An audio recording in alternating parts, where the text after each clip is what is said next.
নমস্কার বন্ধুরা, রিঙ্কু কিচেনে আপনাদেরকে স্বাগত জানাই। চলে এসেছি আজ আমি নতুন একটা রেসিপি নিয়ে। আজকে রেসিপি হচ্ছে আলু মটরশুঁটির কাটলেট। সকাল বা বিকেলে চায়ের সাথে এভাবে আলু মটরশুঁটি কাটলেটটা বানিয়ে নিতে পারেন, খেতে দুর্দান্ত স্বাদের হয়। তাছাড়াও এই কাটলেটটা ওপরটা মুচমুচে, ভেতরটা সফট হয়। খুবই কম উপকরণ দিয়েই বানিয়ে নিতে পারেন। তার জন্য আপনাদের কাছে পুরো ভিডিও দেখার অনুরোধ রইল। আলু মটরশুঁটি কাটলেট বানানোর জন্য প্রথমে আমার লাগছে 1 বাটি মতো মটরশুঁটি, আর লাগছে 3টে মাঝারি সাইজে আলুগুলো এভাবে ছোট ছোট টুকরো করে কেটে নিয়েছি।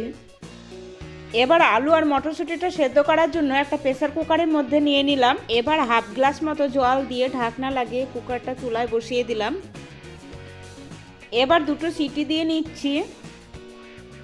প্রেসার কুকার ঠান্ডা করে নেওয়ার পর প্রেসার কুকারে ঢাকনাটা খুলে নিয়ে আপনাদের দেখাচ্ছি। দেখুন মটরশুঁটি আর আলুটা কত সুন্দর সেদ্ধ হয়ে গেছে। এবার আলু আর মটরশুঁটিটা একটা প্লেটের মধ্যে নিয়ে নিলাম। এবার একটা ম্যাশারের সাহায্যে আলু আর মটরশুঁটিটাকে ম্যাশ করে নিচ্ছি। তবে আপনারা চাইলে আলু আর মটরশুঁটিটা গ্লাসের সাহায্যেও ম্যাশ করে নিতে পারেন। আলু আর মটরশুঁটিটা খুব সুন্দর করে ম্যাশ করে নিলাম।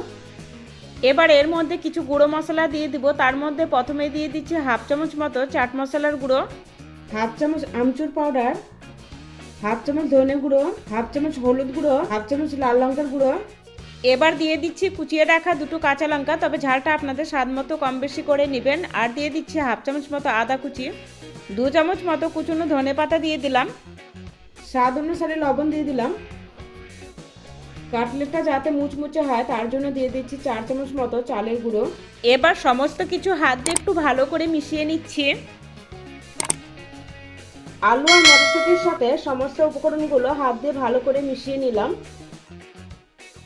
এবার অল্প একটু তেল হাতে লাগিয়ে নিয়েছি। এবার কাটলেটগুলো তৈরি করে নিব। তার জন্য এখান থেকে অল্প একটু মিশ্রণ নিয়ে এভাবে একটু গোল করে নিচ্ছি। তারপর হালকা চ্যাপটা করে কাটলেটের শেপ দিয়ে নিলাম। তবে আপনারা চাইলে লম্বা করেও কাটলেটটা বানিয়ে নিতে পারেন। এই দেখুন একটা কাটলেট বানিয়ে নিয়েছি। একইভাবে সমস্ত কাটলেট বানিয়ে তারপর আমি আপনাদের দেখাবো। একইভাবে সমস্ত কাটলেটগুলো বানিয়ে নিলাম।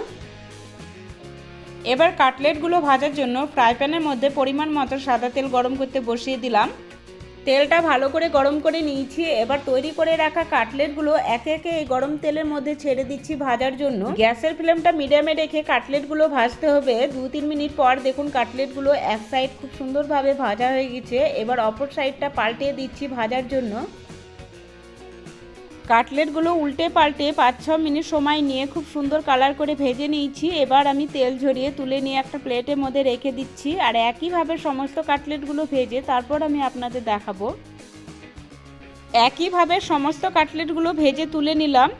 এবার একটা কাটলেট আপনাদের দেখিয়ে দিচ্ছি। দেখুন কতটা মুচমুচে হয়েছে। এর আওয়াজ শুনে আপনারা নিশ্চয়ই বুঝতে পারছেন কতটা মুচমুচে হয়েছে। আর ভেতরটা হয় সফট, খেতে দুর্দান্ত স্বাদের হয়। সকালে বা বিকেলে চায়ের সাথে এভাবে আলু আর মটরশুঁটি কাটলেটটা বানিয়ে নিতে পারেন, খেতে দুর্দান্ত স্বাদের হয়। আজকের রেসিপিটা আপনাদের যদি ভালো লাগে লাইক শেয়ার সাবস্ক্রাইব করে আমার পাশে থাকার অনুরোধ রইল।